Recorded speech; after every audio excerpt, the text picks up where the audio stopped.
to Slow and Steady, the podcast where you get to follow along as we figure out how to build products and recover from burnout. I'm Brian. And I'm Benedikt. Each week we'll give you an honest peek into our lives as we figure things out. Today is March 23rd and I'm feeling productive. This is episode number 83 and I am feeling energized. You don't sound energized.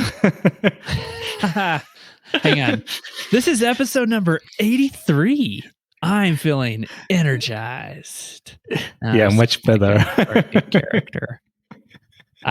Internally, I feel energized.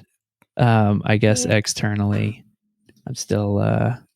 It's still early for you, right? It is. Yeah. And I just had I can just launch right in, I guess, because I just got off a call. With my contacts at Lego, because there's this whole other project that they want to work with me on and spin up, and it's the coolest. I'm just so excited. It's really, really great. I honestly am. That's super awesome. Yeah. Does it mean the first project is over already, or is it just we're wrapping it up? Yeah, we're wrapping it up, and I'm delighted because they have just been completely thrilled by how it's gone. So we've got, I think, probably another week or 2 weeks of work to finalize it. They basically want to schedule another one to start right afterward. That's awesome. So nice. Congratulations. Thanks. It's what's really great about it is that this next one, it has much more to do very specifically towards education and curriculum and tutoring and things that parents and teachers and tutors are looking for, and all of that, and how can Lego use its expertise to feed into that. And it's just so great. I mean, I think I've mentioned here before, right out of college, I was a teacher for 5 years. And I've been listening to all these amazing talks about gaming and the interactions between gaming and learning and mental health, all this really great stuff. And now this project with Lego is specifically about, better education through games. And I mean, I was just like, just overwhelmed and just so excited on the call. More excited in that call than my tone of voice right now. I assure you. I think maybe that's why my introversion is bringing me down. It's because I've already exuded 45 minutes worth of excitement. But anyway, yeah, it's really, really cool. All these different interests kind of coming together on this work project. That sounds super cool. It's really exciting. Also, I'm happy. I mean, you talked about this a little bit last week or the week before. So I'm happy that the project went so smooth. Like, you sounded a bit worried at the beginning, big enterprisey client and imposter syndrome maybe kicking in a little bit. And sounds like it was all for nothing in a way. No need to worry. Went smooth, and they're hiring you for a second project. That's best confirmation that they're happy with your work. So congrats. Yeah. Thanks so much. Yeah, I feel the exact same way. I mean, I was just super anxious and nervous about it because of the performance aspect, and you kind of only get one chance to get it right with these, with people that you're not going to be working with, on an ongoing basis. So I'm just super, super thrilled. Really, really excited. So, nice. But anyway, yeah. So I'll just kind of say, so I've been listening to these really great talks. There's a woman, Dr. Jane McGonigal, McGonigal. I'll link to it in the notes. But she has. What are you laughing about, Professor McGonigal? Yeah. Yeah. Yes. Yeah. Dr. McGonigal, or if you prefer, Professor McGonigal. But she has this amazing TED Talk, about how games can make the world a better place. Shane Parrish on the Knowledge Project. Awesome interview with her. And then she was on this other project, or the other podcast called Ologies, talking about ludology, which is the study of games. Um, and so, yeah, if any of that is interesting, you're on a run or on going to the gym or washing dishes or whatever, throw one of those on. I would recommend the TED Talk first, but yeah, I've been listening to a lot of that stuff as I've been, packing the house, um, you know, readying the trailer, because we head out in 68 days. Well, 69 from when we're recording this, 68 from when it will publish. That's not a lot of time. Yeah, it's getting closer. Yeah. What's your anxiety level about this right now? It's actually quite low, um, which I have to say is very comforting and a little surprising just because of how much we have to do. We have a lot to do. We basically have to move out of our house at the same time that we're learning all these things about living in a trailer. Um, you know, how's electricity, plumbing, sewage, what's an amp? Like, I feel like I have learned and forgotten the difference between volts, watts, and amps like 17 different times. So those things True, become true. very important when, you're, living in a portable house, basically. But it feels like a fun adventure, and not yeah, I can say for sure 6 months ago, I would have just felt completely beat down and overwhelmed by this, and it's just all mindset and capacity rather than capability. So, yeah, thanks for asking. I'm feeling good about it. It's gonna be wild and weird, but, you only live once, so off we I mean, go. it's kind of the point of this, right? To Yes. do something Yes. new, Yeah. exciting. Don't Mhm. really know what to expect. Yeah, so Yeah. I guess that's the purpose of it. Yeah, Yeah. Yeah, cool. totally. Totally. I'm looking so forward to like recording the first episode of this with you on the road. Yeah. Like, Yes. Me too. Me too. Um, I do need to finish getting I need to order my, uh, some wireless hardware, to kinda beef up how I'll be getting internet, and, I think it'll be so much fun to be recording this from wherever. Yeah, it'd be cool. yeah, yeah. It'd be cool. I kind of want to see you with a like beach background, of woods background, like mountain Yes. background, whatever. Yeah. Yeah. Yeah, there will be a couple of those. I was also thinking it'll be even I'm gonna get a couple time zone benefits for the first half of the year. I'll be in Eastern time zone, um, pretty much from June until November, December. So that'll be handy. Um, Yeah.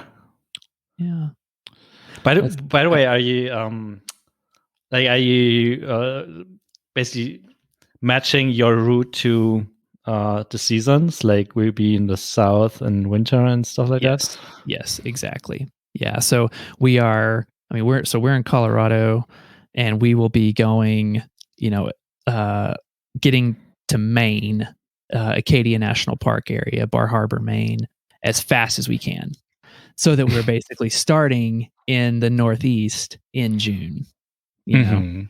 Hmm. And then we will slowly make our way down the East Coast, and land in Florida, in November. Hmm. And then do the opposite. We'll be in Florida in November, then we'll hop over to Texas for Christmas and New Year's, and then continue across the southwest of the states, January, February, and then up California, Oregon, and Washington. So, and Nice. then home in summer of 2022, which is just around the corner. It's no big deal. Yeah, I mean, looking back at the last year, time flies for sure. Yeah. Well, yeah, yeah. Well, overall, it Well, flies. I know. Every Yeah. day feels like super long, but Uh-huh. Hey, speaking of that, I got my first vaccine shot yesterday. woohoo! Yeah. Yes. So How are you feeling? My arm is sore, but I feel perfectly fine. Which Yeah. one did you get? Pfizer. So it'll be two Okay. shots. One yesterday and then another one in 3 weeks. So with Pfizer, I heard like you feel like crap after the second one. Yes. Yeah, I need to put on my calendar to just take the day off. The 2 days off rather. Yeah, so in Colorado, we're at phase 1B4 or something like that, but if you have Hmm. one additional condition, and moderate asthma is one of them, Hmm. you're eligible. And you know, as soon as Laura saw that, she was like, "Hey, I'm signing you up right now." Yeah. It's like, great. Yeah. Awesome. Awesome. Asthma finally paying off for something good. So it's good for something. Yeah. Yeah, nice. Yeah, Yes. Very I'm exciting. glad to tell you that Europe or Germany got their act together and are vaccinating with AstraZeneca again. Mhm. So Yeah. I'm kind of relieved by that. Only like a 5-day Too. break. Yeah.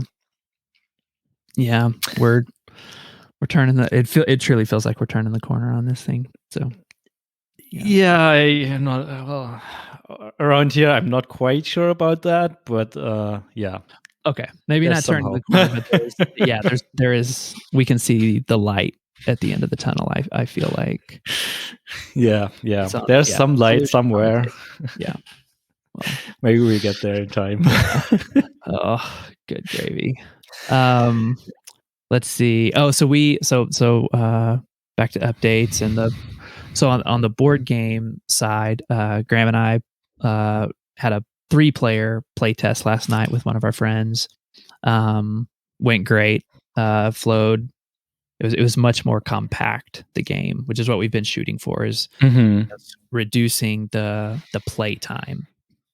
Um, and to both of us, or to all three of us, it felt a lot more compact. And so pretty much we're ready to open it back up for managed play tests where we're there, and blind play tests where people just read the rule book and go to the Tabletopia game. So that feels pretty good. I'm feeling this what's the like just struggle around. We just need a better way to automate gathering the playtest feedback so that we don't have Hmm. to be so involved in the process. So I'm there's the struggle or the tension is, okay, well, I mean, is it because this is one of those do things that don't scale, situation, be on everyone, collect all of the feedback qualitatively, that's where it is? Or is it, well, yeah, we just need a process to say, if you want to play, do this thing, then you will receive a link. And please, when you finish, fill out this survey. And then, do we want to care about all that stuff? And I think I'm feeling it just because I have like 1,000 plates, spinning around right now, that I want to keep this moving. I don't want to drop it. Hmm. And I also know that I can't do more than like one playtest a week, probably, realistically, Yeah. or very important things will start to suffer that I can't afford to let suffer right now. Yeah. What do you think? I don't know. Like it's like don't overdo it in a way. Like I mean, Yeah. it's still Yeah. supposed to be fun, and Yes. Yeah, it still is. also, yeah. I Yeah. mean, putting more process on top of it in a way makes sense, but also like, is it worth like figuring all of this out, setting up? I mean, you could. There's potentially a software product in there, right? I mean, if you Yeah. want to go to the extreme, so I don't know. Yeah. Sounds like a spreadsheet probably does the trick. I don't know. Yeah. Yeah. Trello I mean, it, board. it could, right. Yes. I mean, basically at this point, it's a conversation between Graham and I of, hey, dude, what's your week look like? Okay, cool. Can you run that? And hey, I won't Yeah. be able to get to that until, um, and so that's how it works. But there's just like this feeling of, if we just said, go here, fill out this form, you'll get a link, and then when you're done, you'll get another link, fill that out. Cool, great. But I just think we would miss out on really valuable insights because people don't want to go and fill out a survey necessarily. Yeah. Well, yeah. I guess doing it manual, like do things that don't scale. I mean, yeah, I think so. I think that's the stage you're at. Yes. Okay. Cool. Still a long way to go to like board game empire. It's a good title for a board game. Yeah, right. Board game tycoon. Yeah. Let's see. Yeah, that's all I've got. Felt good to make a little bit of progress on the board game. Consulting work has probably never been better. Is that true? That might be true. Which is wild. And just keeping things moving on the year on the road project. Got my vaccine. Man, so many things. Yeah. Sounds like a highlight week for you. Like so many upsides. Nice. What about you, man? How's everything going? Yeah, things are going fine overall. Jane was on vacation last week, so I was probably on my own, like manning the support inbox and like working on products and stuff like that. But it was fine. Like it wasn't too overwhelming. Well, it wasn't overwhelming at all, to be honest. Just chugging along. We finally launched the new user profiles and the new company profiles. So I was able to finish that up last week, did some testing, rolled it out, I think, on Thursday.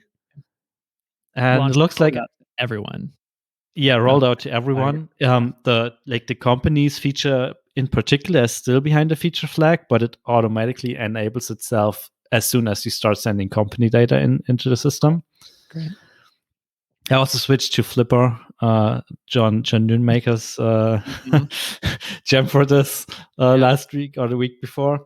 But yeah, like that was nice. All the refactorings I did on the UI are in place now. And so far, it looks like I only broke one thing that someone reached out about. I think on Monday, and it was like easy to fix. I basically just forgot to wire up a button, so it wasn't doing anything anymore. So not the end of the world, and was able to fix it within a couple of minutes. Yeah. Other than that, I also did some maintenance on before deploying this. Our UI front end code base is a single page application, so it's built with the JavaScript tooling and stuff like that. And over the last couple of weeks, it got super slow. Installing dependencies took forever. On the CI server, it sometimes didn't even finish. Sometimes the CI server would just kill the job because I didn't do some stuff for more than 10 minutes. It's probably dead. And also in the local dev setup, the builds would just take forever. And so I tried to clean this up, and I found a tool called Yarn Deduplicate, which does something that I assumed Yarn would do out of the box. Yarn's the build tool the dependency management tool I'm using. And what it does is just makes sure that you're only installing one version of every dependency versus multiple dependencies depending on whatever sub-dependency required. This thing. You would definitely think it would do that by default. Okay. Yeah. So what has been happening over the last couple months or even years was that it would install this, the same dependency but multiple versions and never consolidate them into one. Okay. So now when I was installing dependencies, I'm just pulling this one file and unzipping it and storing it on your disk. It would for every dependency download 5 versions and unpack them all. And that slowed down everything. And just by running that tool that basically looks up compatible versions and then settles on one. Okay. And that speed up things by a lot. Our builds now run in half the time than they used to. So that was kind of a relief. That sounds better. Yeah. Yeah. And it So feels like it much more manages. manageable now. So you could still have multiple versions of a dependency installed if one package requires, 1.5 of a subdependency and another package doesn't work with 1.5, it can only go up to 1.3, then you could still have multiple versions of a dependency installed, but it just makes sure that you don't have multiple versions of compatible versions installed. I think that's what it Is that does. I'm okay? not 100% sure. Like I can say that I did run the tool and nothing broke afterwards. Well, that's good. Yeah. So So so whatever you it resolved that's what the it's doing, versions and it to, just works. it seems to be fine. So yeah, I'd consider it a win. Yeah. Yeah, big time. Yeah. And what's it called? Yarn deduplicate? Yeah, Yarn deduplicate. And apparently like the new version of Yarn does this out of the box. Okay. But like Yarn 2, but Yarn 2 isn't fully compatible with everything else, and I don't know. Yeah. Yeah, I mean Yep. the usual Modern web development. problems with JavaScript dependencies. Nothing ever works like you expect it to. Anyways, it's a lot better, and I'm happy about that. And it's pushed live. We also had a call with Jane yesterday and talked about launching this company's feature, and we set on a Mhm. launch date. We settled on April 6th, so 2 weeks from today. Sounds like we still have a long to-do list of like updating the website, like preparing assets, recording videos, doing screenshots, Okay. Yeah. like Yeah. a ton of stuff, writing documentation, and all of that. But we're confident that we could probably pull this off in the next 2 weeks. And then we launch it on April 6th. And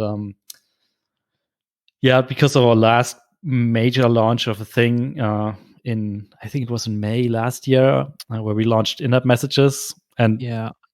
On Product long Hunt. time listeners probably remember that this was a disaster because we just like tried to basically just launched on Product Hunt and nothing else. And then it didn't pick up, and it was basically a flop.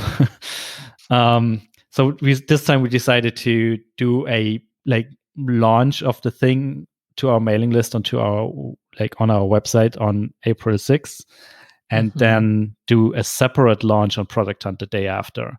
Great. Like there's the side effect that we have to basically ask people to like tweet about it and stuff like that on day one, and then ask them to upvote the day after. But Yeah. hopes are Yeah. that enough people will do this Totally. to make it work out, and Yep. this way we hopefully don't waste, like if Product Hunt doesn't work out, we haven't wasted all of the launch potential of Yeah. this. Yep. So yeah, Sounds we like see a how good this plan. goes, Yeah. and I See. will report back in 2 weeks or so, or Cool. later than that if you don't make it Well. in time. Yeah. Right.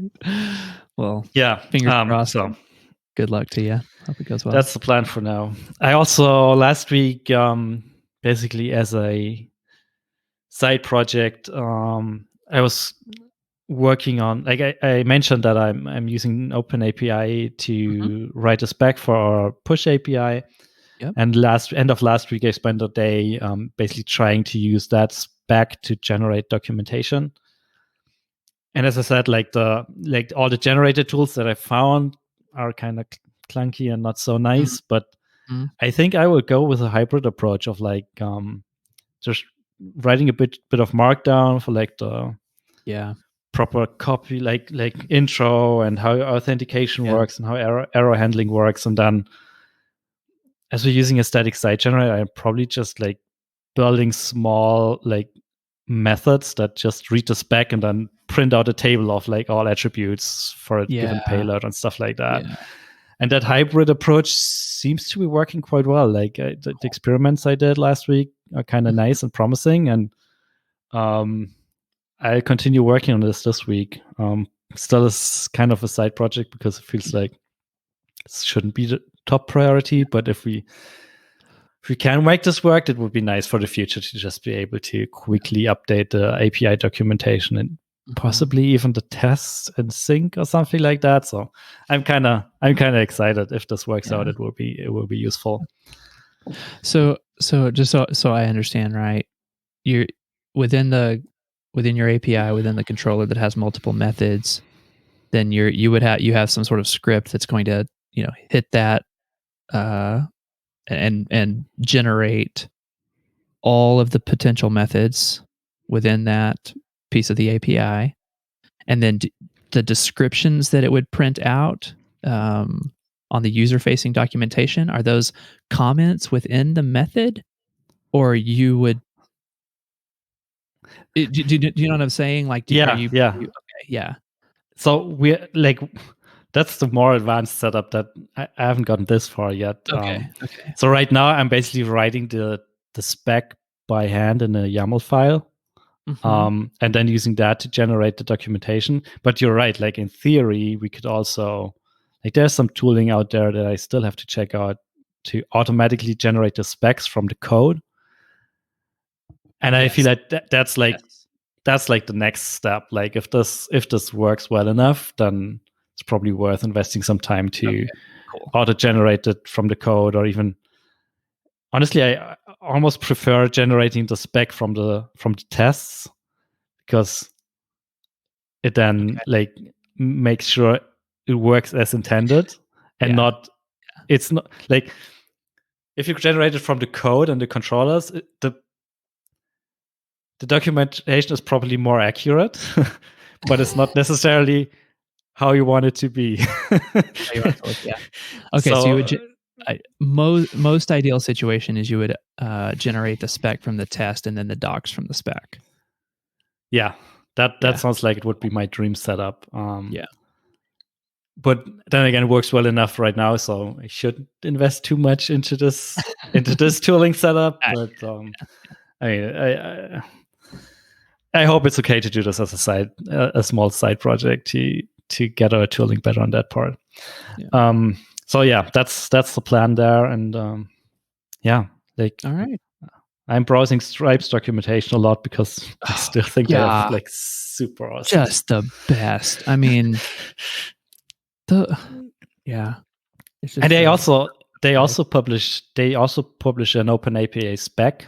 Like there is I think it's a 2 megabytes file of like outline of all the API endpoints, but I have a feeling they are not using that to generate the API documentation, but it looks like they have some internal tooling to generate both the spec and the documentation. I don't think it's quite the same setup that I'm striving for, but still, like, their documentation is still pretty great. Yeah, I mean, their documentation is the best in class. I mean, definitely in the it's whatever top 10 or whatever. And I was going to ask you. Sorry, go ahead. I'm not aiming like to be like as good as Stripe, because like it feels like that's out of my league right now and out of our budget, and like there's better things to spend our time and money on. But I want it to be a lot better than it is right now, and if it can be slightly better than most of our competitors, then I think that's a win. Yeah. And like, not sure if I talked about this last week. While we have documentation right now, I feel like it's not good in terms of being a documentation for developers, because it's very, like, it has a lot of descriptions, a lot of like text, but not enough tables and like quickly scannable stuff. Yes. Okay. And I have a feeling this is like, with stuff like this, code examples for the multiple libraries or multiple languages you support, that sort of thing, or just that sort of thing, but also descriptions of all of the options. Less text and more like short notes and short snippets and like tables and lists and stuff like that. Because I feel like Well, we have like a super comprehensive documentation in terms of it tells you most of the things or almost everything that the API does. You have to properly read it to get all of it. Yeah. Whereas like a more like API documentation, more generated type of thing, you can scan that more quickly and like look at the list of properties and look for this one keyword you're interested in it, and search the page for a particular or just like see everything at one glance basically. And I don't like right now our documentation doesn't do that, and I think just generating something like that or whatever, like however we generate this or come up with this, I think we should have like more developer friendly documentation. And hopeful that this will work. And also I hope that this will make integrations easier, like people starting like integrating the code, because like a couple weeks ago we got a request by like one of our trialing customers, and they basically forwarded an email from their developer with estimates and quotes on how long this will take to integrate. And it was like I've been reading this and was like, whoa, they're estimating how long to do this. And I mean, there's probably a lot of factors that play into this. I mean, I don't know nothing about like how skilled this developer is how familiar are they with the code base, like what's the relationship between the developer and the customer. Like maybe they're like they know that they will have to change it 3 times, so they're quoting 3 times the actual time they estimate and stuff like that. So it seemed awfully high, but that got me thinking. To you, it did seem high. But it wasn't, launching from a different planet type of unreasonable. Like there was something insightful about it that you're like, ooh, okay, this is an obstacle for adoption, and there's an opportunity for us to solve for it. Yeah, I was my hope is that with like improving the documentation, that those estimates will go down a bit, like just because it's more obvious how this is supposed to work and like what's needed, and maybe like just having more examples. But yeah, like it seemed overly high, but as I said, like it's hard to judge. And one thing is probably that we are not doing a good job of like outlining what exactly needs to be done. I'm hoping that, just improving this will cut down objections on that front. I hope so. Totally. I mean, it sounds like that email just is a line by line checklist of how to overcome objections. In a way. I think could be an incredible resource there. And also, like the customer was in contact with them today, and it sounds like their developers almost done with everything. They had some more questions and clarifications, but I asked for the final numbers on how long did it actually take, because it seemed, as I said, like seems super high, and like my gut feeling, like from how far they've gotten in the meantime, I don't think they spent that much time on it. So we see.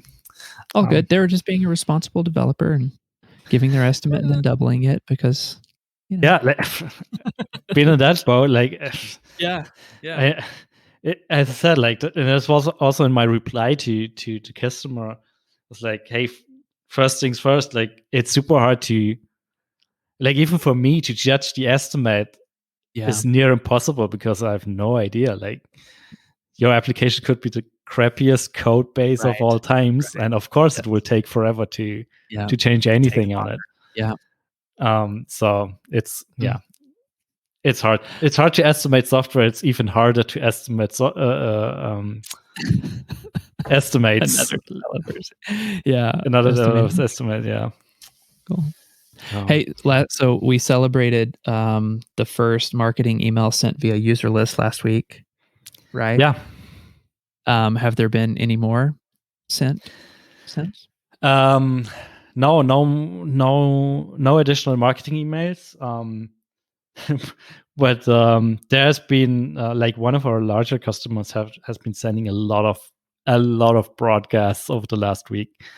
Cool. I think they have some planned maintenance, scheduled maintenance, something, and wanted to send basically tell every customer about it. Yeah. And it once again became obvious that I need to work on not necessarily on our broadcast sending infrastructure, but on our broadcast statistics infrastructure. And I probably talked about this a couple of times now. Just like incrementing counters on the broadcasts is a nightmare. Right. So they sent like 70,000 emails or so, and like sending the email, rendering and sending the emails was done within a couple of minutes, like less than an hour for sure. But like updating that counter on that row took like 8 or 9 hours, just because like 70,000 writes tried to access the same row at the same time, and they all blocked each other and then timed out eventually. And like, it's a nightmare. So one of my to-do lists for this week, to-do items on the to-do list, is fixing this and just like coming up with a sane solution that updates the stats in reasonable time. Reasonable amount. As I said, it's not the end of the world, but the biggest concern I have about this is like when people send a broadcast, it shows up in their UI as delivering, and it will only change to delivered once the stats are complete. So from the user perspective, even though the emails are already sent out hours ago, like it will still show as delivering for like 8 hours or so. Yeah, until all of those. That just doesn't look. It's just not nice. It doesn't look good. I'd rather have this like be closer to reality and update within minutes. So yeah, that's on the to-do list for this week. But yeah, I am sure the solution will be rather simple. Just a matter of finally doing it. Yeah. Well, yeah. Good luck. Thanks. Well, so yeah, that's it from my side with updates. Do you have anything else? Well, okay. Do we want to try to pull off this MicroConf remote meetup? Yes, let's do it. Okay, let's try to pull it off. So, chances are it will have already happened though by the time listeners are listening to this. So we're going to we'll promote this on Twitter. Okay? We will definitely promote this on Twitter as well. Yeah. And people will probably see it on Twitter before they listen to this in here. But we will do a meetup in MicroConf remote, like in the Gather Hangout thingy. Gather.town. 10 minutes after the last talk on Wednesday, at the beach bar. We'll meet and breakout beach bar. Yeah. We try to meet there and hang out for a couple minutes. see how it works. See how it goes. Awesome. Okay, so after the last talk tomorrow or Wednesday, yeah. Sorry. All right. Cool. Well, I'll see you there. Yeah, see you there. And I'm actually going to jump into the thing right now. So, yeah. Yep. All right, man. Good catching up. Yep. See you. Bye.